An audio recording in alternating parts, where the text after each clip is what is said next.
शुरुआत करते हैं दोस्तों आज की न्यूज़पेपर की। हम पीआईबी के साथ में पीआईबी की पहली न्यूज़ हम देखने वाले हैं बाबा साहब अम्बेडकर यात्रा।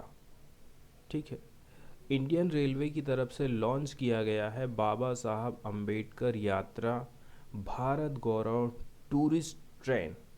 इसके बारे में हम थोड़ी सी डिटेल देखने वाले हैं। भारत गौरव टूरिस्ट यात्रा जो ट्रेन चलाई जा रही है, क्यों चलाई गई है। तो जो भारत गौरव टूरिस्ट ट्रेन है अंबेडकर सर्किट के अंतर्गत ये चलेगी। इसको लॉन्च किया गया है हजरत निजामुद्दीन रेलवे स्टेशन नई दिल्ली में फ्राइडे के दिन। ठीक है, और किसके द्वारा इसका इनॉग्रेशन किया गया है? जी किशन रेड्डी के द्वारा, जो कि minister of tourism culture and DONER, and doctor Virendra Kumar, ये minister of social justice and empowerment minister हैं। इस ट्रेन को चलाने का उद्देश्य है जो लोग हैं उनको प्रोवाइड करना with glimpse into the life of Bharat Ratna Baba Saheb Ambedkar. Bharat Ratna प्राप्त बाबा साहब अम्बेडकर की लाइफ को आप फील कर सकें, उनके बारे में जानें, इसीलिए इस ट्रेन को तैयार किया गया है। जबकि इससे जो डोमेस्टिक टूरिज्म है वो प्रमोट होगा, इसके साथ साथ में जो एक भारत श्रेष्ठ भारत है वो हमारा सफल होगा। 7 नाइट और 8 दिन का जो टूर है वो गवर्नमेंट का पहला इनिशिएटिव है to tour on Ambedkar circuit. यदि आप अंबेडकर सर्किट जा रहे हैं तो 7 नाइट और 8 दिन का आपका टूर रहेगा। इसमें इंक्लूड है visits to prominent places associated with the life of Baba Saheb Ambedkar. बाबा साहब अम्बेडकर की लाइफ से जुड़े हुए जितने भी प्लेसेस हैं उन जगहों को ये यात्रा कवर करने वाली है, जैसे कि नई दिल्ली, महू, नागपुर। इसके साथ साथ sacred Buddhist site such as Sanchi, Sarnath, गया, राजगीर और नालंदा। इस ट्रेन में पेंट्री कार की भी व्यवस्था करी गई है। ठीक है, जिससे आपको जो वेजिटेरियन मील्स है वो अवेलेबल हो पाएगा। इसके साथ साथ में इस स्पेशल ट्रेन को इक्विप्ड किया गया है कुछ इंफोर्टमेंट सिस्टम, जैसे कि CCTV कैमरा है, मनोरंजन के लिए सिस्टम भी है। इसके साथ साथ में सिक्योरिटी गार्ड की भी सर्विस प्रोवाइड कराई जाएगी।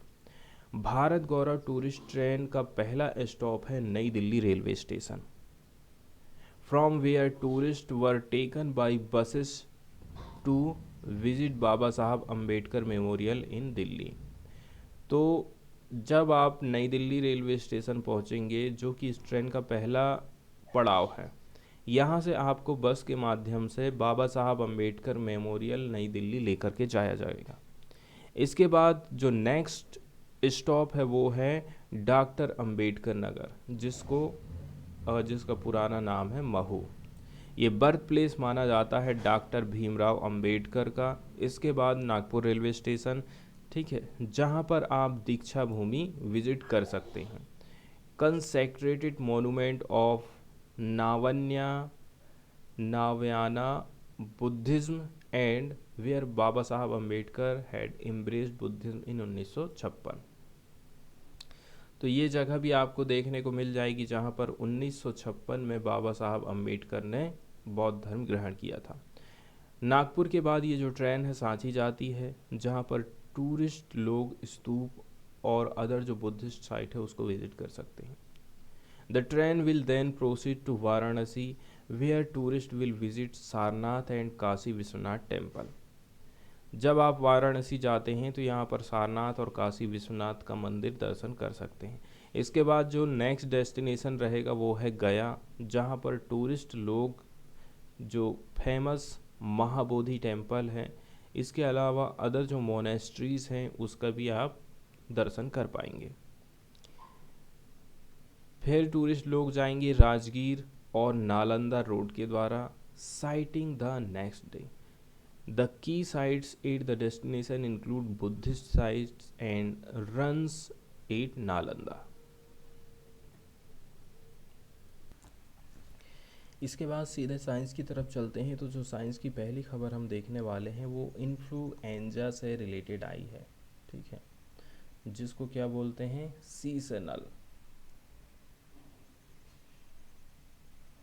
सीजनल इन्फ्लुएंजा एक प्रकार से एक्यूट रेस्पिरेटरी इन्फेक्शन होता है। रेस्पिरेटरी इन्फेक्शन का मतलब होता है कि श्वास से संबंधित बीमारी होना, और ये होता है इन्फ्लुएंजा वायरस के चलते चलते,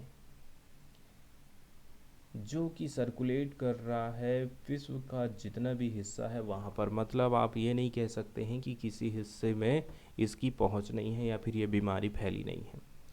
इन्फ्लुएंजा वायरस को हम 4 टाइप में बांटते हैं, ए, बी, सी और डी।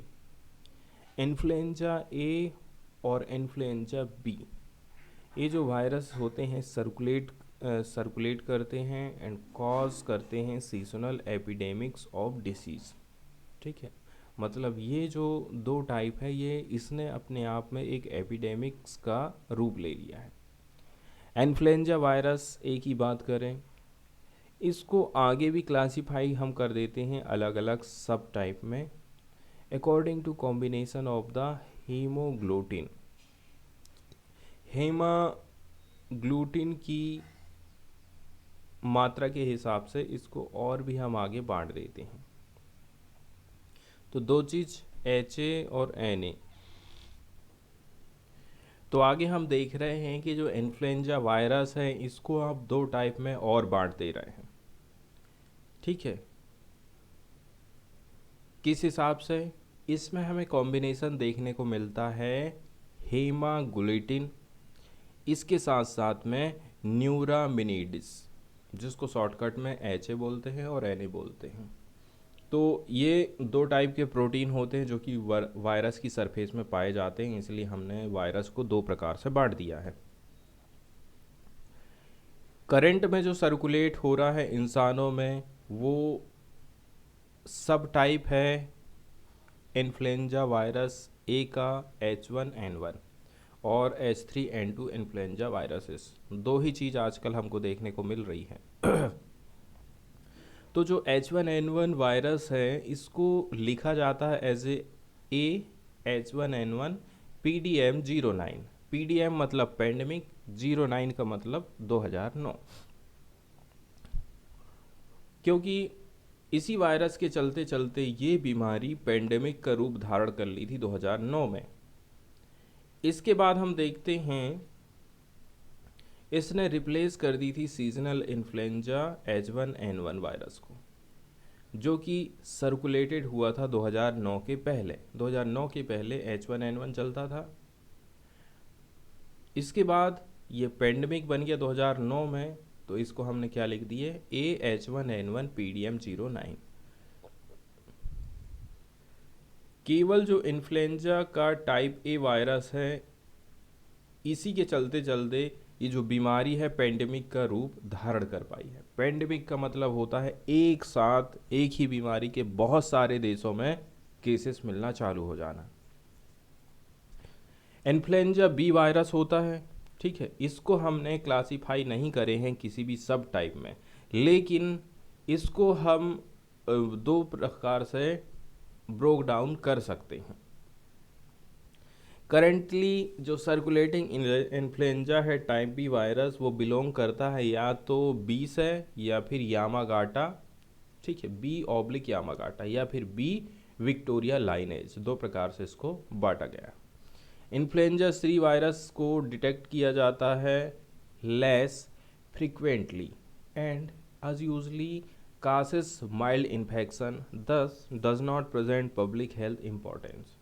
तो जो सी प्रकार का इन्फ्लुएंजा वायरस होता है वो उतना ज़्यादा असरकारक नहीं होता है। इन्फ्लुएंजा डी वायरस की बात करें तो ये सबसे पहले तो कैटल को प्रभावित करता है and are not known to infect or cause illness in people. मतलब ये जो बीमारी है ज़्यादातर हमको पशुओं में देखने को मिलती है और ऐसा बहुत ही कम केसेस देखे हैं जिसमें लोगों के बीमारी का ये कारण बना हो या फिर लोगों को इसने प्रभावित किया हो।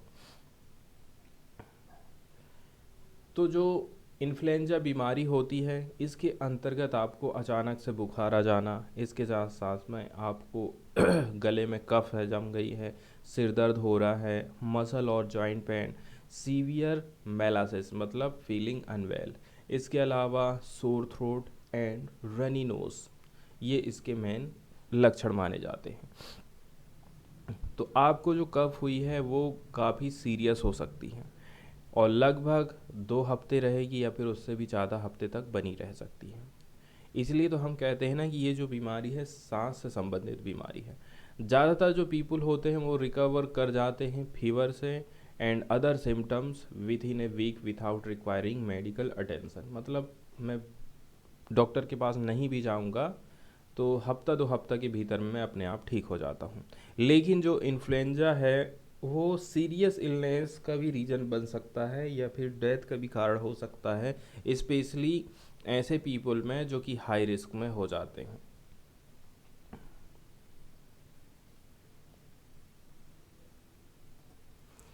अब सीधे हम न्यूज़ की तरफ चलते हैं और देख लेते हैं न्यूज़ में कौन कौन सी बातें बताई गई हैं। ठीक है, तो सर्टेन ईयर की यदि हम बात करें, किसी साल की पार्टिकुलर, जैसे कि 2009 की बात कर रहे हैं, 2009 में इन्फ्लुएंजा का बर्डन हाई है।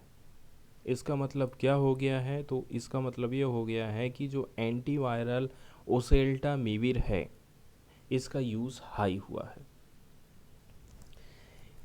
इसका जो अधिकांश भाग जल प्रणाली में प्रवेश करता है और एवियन वायरस में एंटीवायरल प्रतिरोध को समाप्त कर देता है। Previous work has demonstrated that influenza virus can develop resistance. इसका मतलब ये है ये वायरस रेजिस्टेंस को डेवलप करता है। किसके खिलाफ? ओसेल्टामिविर कार्बोक्सिलेट के खिलाफ में।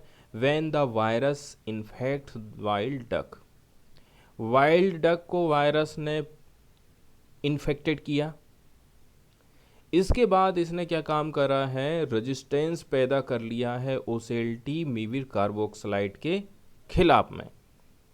That are expose to environmental like OC concentration suggesting that environmental resistance is concern.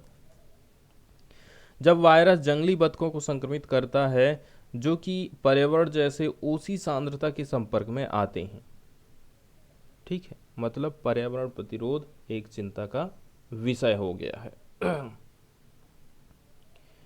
Avian influenza strain H1N1,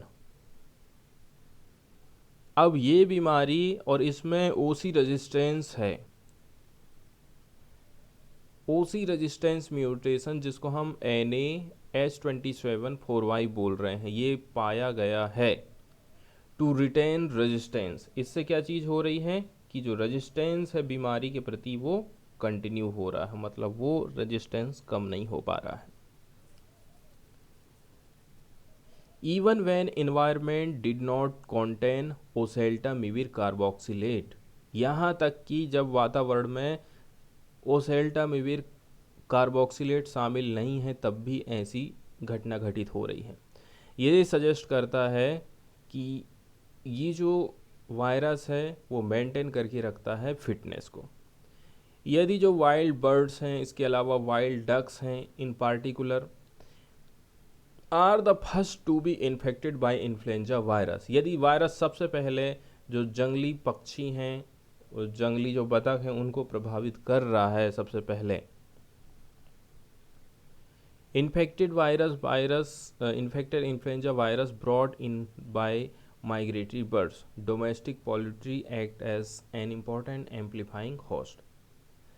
फिर इसके बाद हम देखते हैं ये क्या काम करने लग जाता है, इधर से उधर फैलने लग जाएगा। And a source of influenza virus evolution, और इस प्रकार से इसका इवोल्यूशन होता है। यदि ये कहाँ पहुँच गया ना, जैसे कि माइग्रेटरी बर्ड्स हैं इधर से उधर ये फैला रहे हैं, डोमेस्टिक पोल्ट्री काम करता है as a important amplifying host के रूप में। फिर क्या हो गया है, आप मुर्गियां खाना चालू कर दिए हैं और मुर्गियों के खाने के चलते चक्कर में ही ये और भी ज़्यादा अपने आप में एम्पलीफाई होने लग जाता है, होस्ट के रूप में काम करने लग जाता है। The virus that evolve can then spread from poultry bird to human, और फिर जब मुर्गी हैं यहाँ से कहाँ पहुँच जाएगा, ये इंसानों में पहुँच जाएगा। एक रिसेंटली स्टडी है जिसको पब्लिश किया गया था जनरल वायरोलॉजी में, एक पत्रिका है जिसका नाम है जनरल वायरोलॉजी। इसमें ये पता चला है कि ये जो ओसेल्टामिविर रेजिस्टेंट स्ट्रेन होता है ये ट्रांसमिट हो सकता है वाइल्ड डक से चिकन्स में, इसके बाद स्प्रीड होगा दूसरे चिकन्स में, while retaining the resistance mutant, और ये अपने साथ में म्यूटेशन का रेजिस्टेंस लेकर ही चलता है। एक experimental setting mimicking condition suitable for neutral transition, और ये ऐसी कंडीशन में अपने आप को फैला रहा है जिसको आप बोल सकते हैं न्यूट्रल ट्रांसमिशन हो रहा है।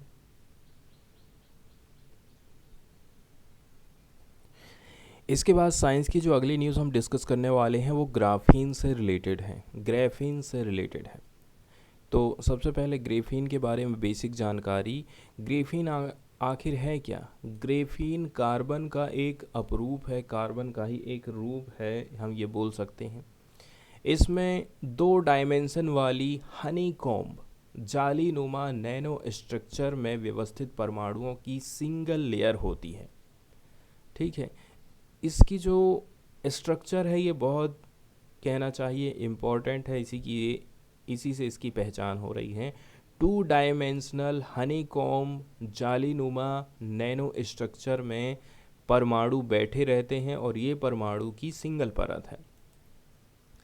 ग्रेफाइट में इन प्रत्यय से जुड़ने के बाद ग्रेफीन शब्द बन जाता है, जो बताता है कि कार्बन के ग्रेफाइट अपरूप में कई दोहरे बंधन डबल बॉन्ड होते हैं। मूल रूप से 1962 में इलेक्ट्रॉन सूक्ष्मदर्शी में ग्राफीन को हमने देखे थे, लेकिन केवल धातु की सतहों पर समर्थित होने के कारण ही इसका अध्ययन किया गया था। 2004 में मैनचेस्टर यूनिवर्सिटी में आंद्रे गीम और कॉन्स्टेंटिन नोवोसेलेव द्वारा सामग्री की खोज और एक पृथक रूप से जांच करी गई। 2010 में गीम और नोवोसेलेव को उनके द्विआयामी सामग्री ग्राफीन के बारे में ग्राउंड ब्रेकिंग प्रयोगों के लिए नोबेल पुरस्कार दिया गया था। दुनिया भर में ग्राफीन का उत्पादन, वर्ल्ड लेवल पर ग्राफीन के मार्केट का साइज 2020 में 620 मिलियन अमेरिकी डॉलर से 19% की वार्षिक वृद्धि दर के साथ 2025 तक 1479 मिलियन अमेरिकी डॉलर तक होने का अनुमान है। विश्व लेवल पर ग्राफीन के कई सारे एप्लीकेशन हैं, कई जगहों में इसका इस्तेमाल किया जाता है। इसी के कारण ग्राफीन का जो इंडस्ट्री है वो विकसित होते जा रहा है। कोविड-19 के कारण 2020 में ग्राफीन की मांग में वृद्धि में हम गिरावट देखे थे। अनुमान ऐसा लगाया जा रहा था कि जैसे ही लॉकडाउन हटेगा और इसकी जो डिमांड है फिर से बढ़ जाएगी। तो इसको हम एक इंडस्ट्रियल मेटल क्यों बोल रहे हैं? ग्राफीन दुनिया की सबसे मजबूत सामग्री होती है और इसका उपयोग अन्य सामग्रियों की मजबूती को बढ़ाने के लिए किया जाता है। प्लास्टिक या फिर धातु में ग्राफीन की थोड़ी सी मात्रा मिलाने से यह सामग्री ज़्यादा मजबूत और हल्की हो जाती है। ठीक है, इसका निर्माण जैसे कि हम एरोस्पेस विनिर्माण सामग्री, मोबाइल उपकरण और अन्य जगह आप इसका इस्तेमाल कर सकते हैं।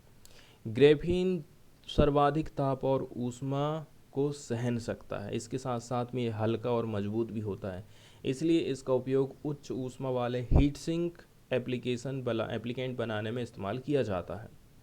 मजबूत, लचीली, लाइट सेंसिटिव ग्राफीन सोलर सेलों और एलईडी की क्षमता को सुधारने के साथ लचीले जो टच स्क्रीन मोबाइल हैं उनके लिए भी इसका इस्तेमाल किया जाता है। और फोटो डिटेक्टर और अल्ट्रा फास्ट लेजर निर्माण में ग्राफीन काफ़ी उपयोगी है। ऊर्जा भंडारण की बात करें, चूँकि ग्राफीन दुनिया की सबसे पतली सामग्री है, इसीलिए इसकी सतही क्षेत्रफल, सरफेस एरिया और आयतन का अनुपात काफ़ी हाई माना जाता है।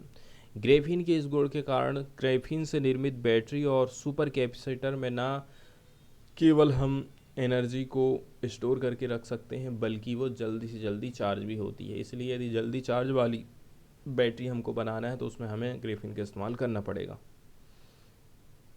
इसके अलावा ऑटोमोबाइल सेक्टर में भी इसका काफ़ी संभावना बताया जा रहा है, जैसे कि automotive battery, tyre, anti braking system और भी जगह में ग्रेफीन का इस्तेमाल किया जा सकता है।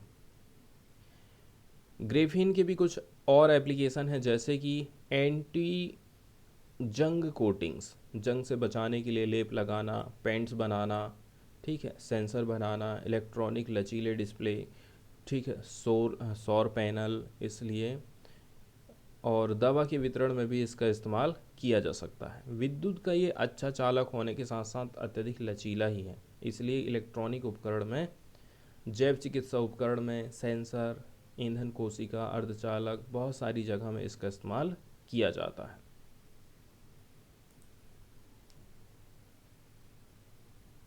यहाँ हमें एक वर्ड देखना है, मैग्नेटो रेजिस्टेंस क्या होता है। मैग्नेटो रेजिस्टेंस का मतलब ये है, ठीक है, रेजिस्टेंस का अर्थ होता है विरोध करना, किसी चीज़ को रोकना, कम करना। The change of resistance with a magnetic field, ठीक है, कोई मैग्नेटिक फील्ड है, उसमें यदि रेजिस्टेंस है और उस रेजिस्टेंस में यदि हमें चेंजेस देखने को मिल रहा है तो उसको हम बोलते हैं magneto resistance. The experimental use of magneto resistance technique to determine the Fermi surface of various metal. Magneto resistance technique का हम इस्तेमाल करते हैं ताकि हम डिटरमाइन कर सकें Fermi surfaces of various metals का। This is partially due to relative ease with which resistance measurement can be made, and also because there are many variables which can be adjusted.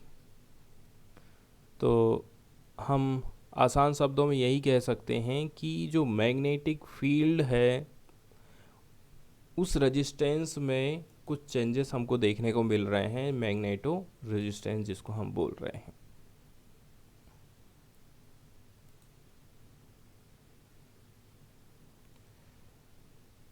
तो United kingdom के कुछ researchers लोग हैं ठीक है, जिसको lead कर रहे थे नोबेल विजेता एंड्री ग्रैम। इन्होंने डिस्कवर किया है एक और प्रॉपर्टी ग्रेफीन की, जो कि सिंगल आटम थिक लेयर है, कार्बन एटम्स बॉन्डेड इन ए हनीकॉम्ब पैटर्न। तो ये हम शुरू में ही देखे थे कि जो ग्रेफीन होता है वो हनीकॉम्ब, जैसे मधुमक्खी का छत्ता होता है ना, वैसी इसकी संरचना दिखाई देती है। और इसके जो एटम रहते हैं जालीनुमा व्यवस्थित हैं और इनकी एक सिंगल लेयर है, और आगे इसको वंडर मटेरियल के रूप में जाना गया है। तो डॉक्टर जैम और इनके जो कॉलेजियस हैं साथी हैं, उन्होंने ये पता लगाया है कि जो ग्रेफीन हमें प्रदर्शित करता है एक एनामुलस जाइंट मैग्नेटो रेजिस्टेंस, शॉर्टकट में जिसको हम JMR बोलते हैं, जाइंट मैग्नेटो रेजिस्टेंस रूम के टेम्परेचर पर। JMR क्या है? Result of the electrical resistance. Electrical resistance का रिजल्ट, ठीक है, ऑफ ए कंडक्टर, कोई कंडक्टर है, चालक है, ठीक है, तो वो जो इलेक्ट्रिक का रेजिस्टेंस करता है, थोड़ा ना थोड़ा बहुत तो वो बिजली को रोकता ही होगा, उसका जो भी रिजल्ट है उसको हम JMR बोल रहे हैं, जो कि अफेक्टेड है मैग्नेटिक फील्ड के द्वारा इन एडजेसेंट मटेरियल। जैसे कि हमारे पास एक ये है और एक ये है, दो चीज़ें हैं समझ लीजिए। अब एडजेसेंट जो मटेरियल है वो मैग्नेट से रिलेटेड है, और दूसरी जो चीज़ हम रखे हैं वो है एक कंडक्टर। तो इससे क्या हो रहा है, इलेक्ट्रिकल रेजिस्टेंस में हमको चेंजेस देखने को मिल रहे हैं। इसका यूज़ किया जाएगा कहाँ पर? हार्ड डिस्क ड्राइव में, इसके साथ साथ में मैग्नेटो रेजिस्टेंस रैम बनाने में, कंप्यूटर में, बायो सेंसर के इस्तेमाल में, ऑटोमोटिव सेंसर इस्तेमाल में, मेडिसिन इमेजर्स के लिए भी इसका इस्तेमाल किया जाता है। ग्रेफीन बेस्ड डिवाइस की अब यहाँ बात करी जाती है। तो जो GMR बेस्ड डिवाइसेस होते हैं, पार्टिकुलरली इनका यूज़ किया जाता है मैग्नेटिक फील्ड को सेंस करने में। यदि मुझे मैग्नेटिक फील्ड का पता लगाना है तो मुझे GMR बेस्ड डिवाइस की ज़रूरत पड़ेगी। नई स्टडी में ये पता लगाया गया है कि जो ग्रेफीन बेस्ड डिवाइस बनी है, अनलाइक कन्वेंशनल काउंटर पार्ट के विपरीत, would not need to be cooled to very low temperature to sense this field.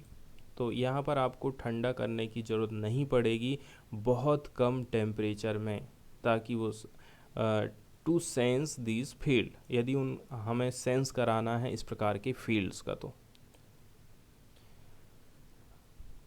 Conductor क्या है? सैंडविच्ड।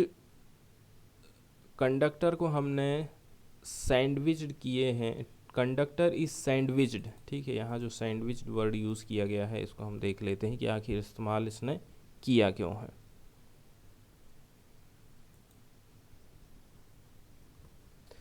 तो जैसे कि हम सैंडविच को देखते हैं उसकी बनाने की मेथड से, तो सैंडविच के अंतर्गत दो ठो ये ब्रेड है और बीच में मसाला को दबाया जाता है।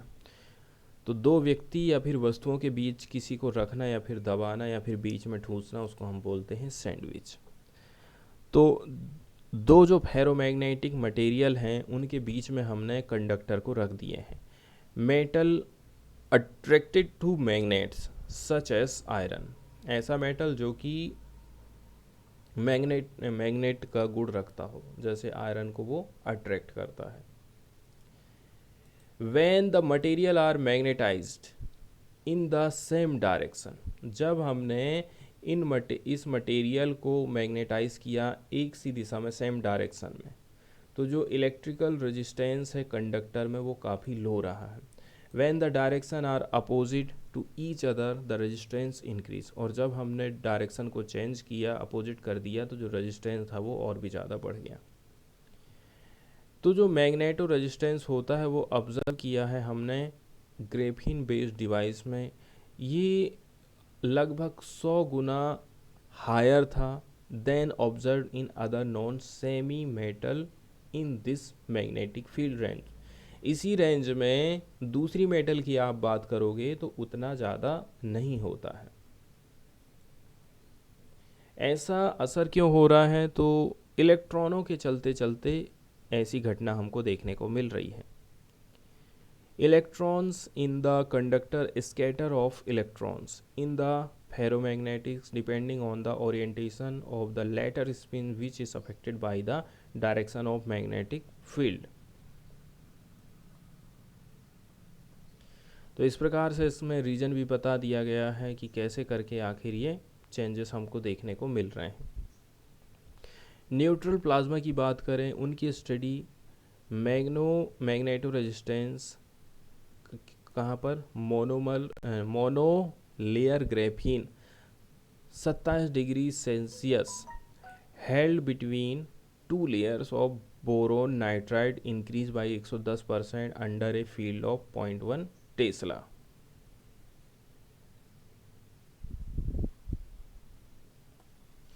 वहीं इसके बाद यदि हम फ्रंट पेज से देखें तो सेंट्रल गवर्नमेंट की तरफ से कुछ नोटिफिकेशन जारी किए गए हैं, इनके बारे में हम देख लेते हैं। ठीक है, तो केंद्र सरकार ने सिटी और जो टाउन हैं उनको ये इंश्योर करना है जो लग्जरीज रेस्ट रूम्स होते हैं, ठीक है, इंश्योर करना है luxurious rest rooms with features like bathing cubicles.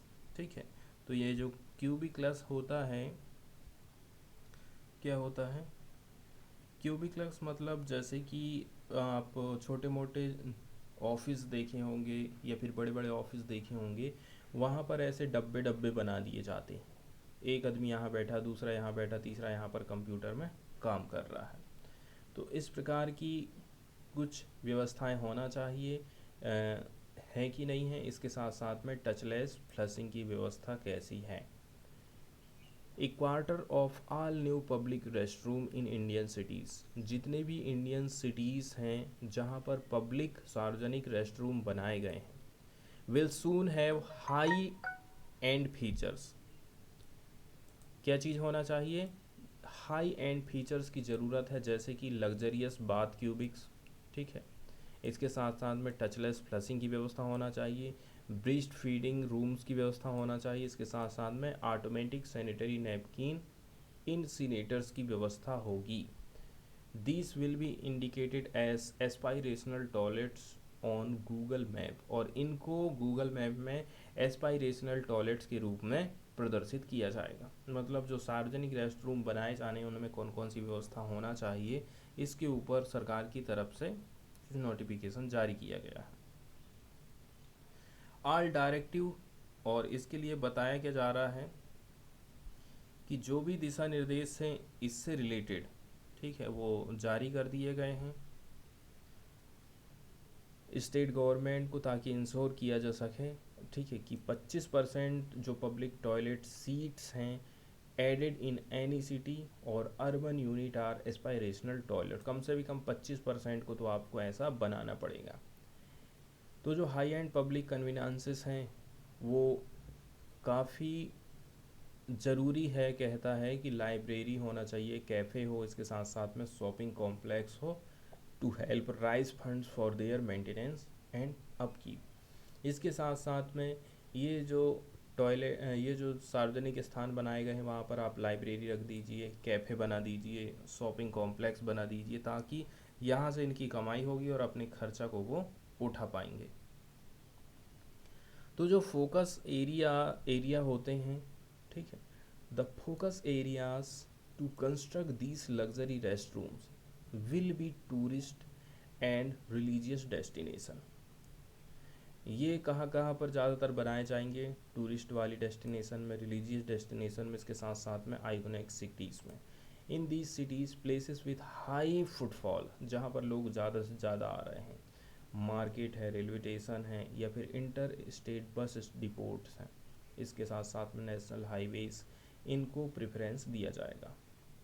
The idea is to ensure presence of such convenience in places where people are likely to spend over 3 hours a day stretch। मतलब कम से भी कम जैसे 3 घंटे 4 घंटे किसी को रुकना है तो उनका टाइम आसानी से कट जाए।